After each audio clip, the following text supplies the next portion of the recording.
Hello and welcome, my name is Miat. In this tutorial I'll be taking you through the correlations between Bitcoin, stocks and bonds.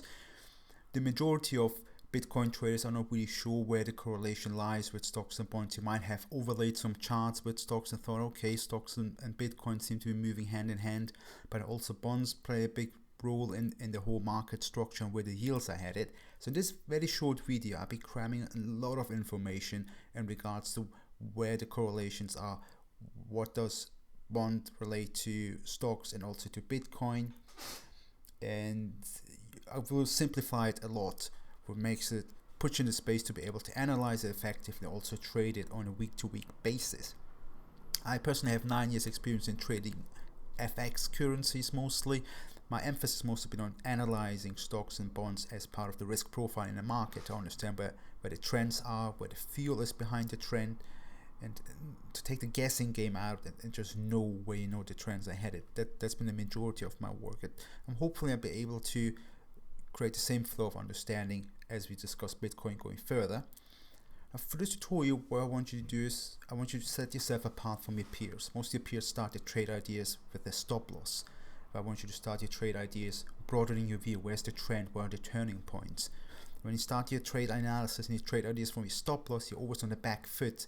Where now you're going to be able to harness much bigger, broader moves in the market. They have much more momentous and geometrical moves going ahead.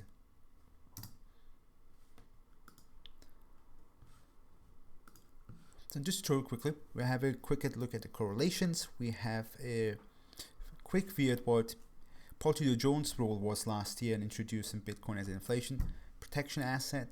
We're going to have a look at bond trends, portfolio structures, S&P 500, and introduce what is sort of a super asset class.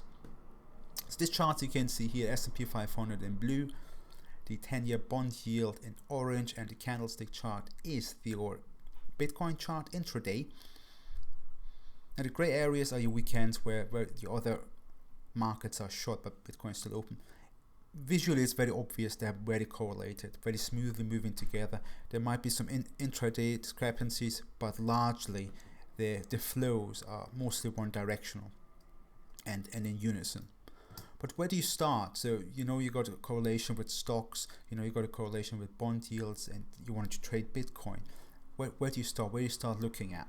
The best thing to look at is what Paul Tudor Jones started introducing with his Bitcoin as a hedge. So he came out last year around May and said that Bitcoin is an inflation hedge, and that started interesting a lot of money managers as well. He came on CNBC and said that every the BTC survives, the trust goes up. He also said that the real cash is wasting asset class, and number of owners grow, the value of Bitcoin will go up as well. So it started creating a influx of investment managers and money managers into Bitcoin and started allocating it as an inflation hedge on the portfolio. So it drove a lot of money, but it also drives a lot of correlation as well. That's the thing we want to have a look at going ahead. So Bitcoin is to insulate your portfolio against inflation decay. Quick explanation if you don't know what inflation is. Basically, if you make 2% interest on your investment a year, but inflation is 3% for that year, you basically lost 1% instead of actually making any money. So what money managers are introducing last year and going forward, allocating a portion of their portfolio to Bitcoin so it can protect against inflation. But the beauty of it is, as the value of BTC goes up, as the users go up, they also will make money on the rise of the value of Bitcoin itself. So it's a twofold scenario in the current market. This chart is the market expectation of inflation. You can see the correlation runs really thick. At some point it runs above 80% correlation with Bitcoin. So inflation expectation in the market is that the bond traders, they analyze the market, they see the data coming through now, and they will trade bonds based on where they think inflation will be in the future, and that will drive the inflation expectation chart. And as you can see, Bitcoin is beautifully correlated with it. It's incredibly easy to use the inflation expectation chart as a leading indicator for where the direction and the turning points are for Bitcoin. And this is exactly what I'd like to hammer home in this video, instead of trying to grab a lot of different assets and just correlating it and then trying to figure out different stuff. The bond market is a very robust, very solid and understood market. It runs really deep, and big changes don't come very quickly. And once the trends are established, it is very well understood. And once you have an asset class that's highly correlated, you have a lot going for yourself.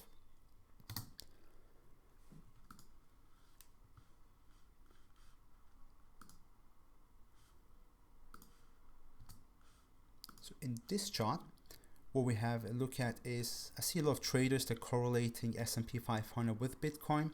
S&P 500 has got several sectors. There's sectors that are dealing with utilities, there's sectors that are dealing with transportation, where oil might be more bigger influence on those. So I feel like S&P 500 on its own will not really accurately reflect why BTC is correlated. BTC is correlated with S&P 500 because money managers and markets seeing BTC as a technology. They're thinking about it more as an investment, as a technological investment, as the world gets more digitized. That's why you want to be overlaying the XLK chart, which is the sector to do with technology with your BTC to get a better idea where the turning points are in the day. Sometimes you might find that the technological sector is leading and BTC is lagging. That's where you can catch some decent more upside. Sometimes you might be in a buy position, but the sector already turned. Then you can get out a bit quicker. So I'll keep you on the right side. But if you only follow SPX, S&P 500 on its own, it is very broad based. You really want to get into the matter of the fact that BTC is following really the technology, not really all the other sectors. So that will keep you on the right side. So we covered two really important things with Bitcoin already. It is used as inflation protection, and I showed you a chart how you can figure out where the inflation expectations are headed, and as a result, where BTC will follow through. On an intraday basis, you can use the XLK chart to figure out where market sentiment is in terms of technology. Is a techno stock selling off, are they going up or down? And you can use this as a guiding tool to get you through the day when you're in your Bitcoin trades. And as a trader, I personally understand there's nothing more that gives you confidence when you have a bit more knowledge what's driving the market, specifically when you're in the middle of a trade and you're either hugely in profit and you feel like you need to take it out, or you're down a few $1,000s and you're not sure if you should hold or cut. The more information you have, and not just nonsense information that's really driving the market, the more robust you will be in your decision making going forward. So based on what we covered so far, BTC is influenced by three major things. So one is an inflation hedge. Portfolio managers buy Bitcoin to hedge against inflation. As also market cap increases by the users, the price and the value will increase. And as a third driver, technological investors, as the tech investment flows, Bitcoin will find flows as well. So it works like a super asset for you, where you've got three major drivers that you can use as a correlation on a day-to-day or on a weekly basis if you trend trade. Having a quick look at bond yields again, because that's the main driver I try to hit home today. Bonds are incredibly mechanical. You don't see bonds going all of a sudden to 2 or all of a sudden down to 0.5. They're very well communicated, and actually when they move a little bit too fast, the whole market starts panicking like they did last 2 weeks, where this move happened over a part of a month. That really got a lot of people anxious. But usually bonds are extremely easy to read, very, very mechanical, and it moves on a 5-point to 5-point, 10-point to 10-point basis. Basically, when you're looking at a 10-year yield of the United States, I'm looking at 1.4. I know this was a huge resistance to overcome, and if we start bouncing coming up from here, there will be a key point for obviously Bitcoin to follow through as well. Same it did when it reached the yield of 1%. So yield started going up and down, rotated back in here, and it did not actually back up until it hit the 1 again. Again, sort of a support resistance mechanism as a flip zone, and BTC beautifully reacted to that as well. So on a day-to-day basis, I want you to keep a good eye on where yields are headed, because intrinsically that market uses Bitcoin as an inflation hedge. And to understand why inflation's ahead, you don't have to be a macroeconomist. All you have to do is follow the bond market, because one of the smartest investors in the market are the bond traders, and they will reflect the anticipations of what's happening in the market in the long term in terms of inflation, and they will always print itself on a chart, and you will find that BTC will follow through. As a last note, there's a couple of calendar orientated triggers. That means you have certain volatilities where yields will pick up or will drop off based on the calendar events. Either there's issuance or there's certain news where the bond market will move, and as a result Bitcoin will move with it as well.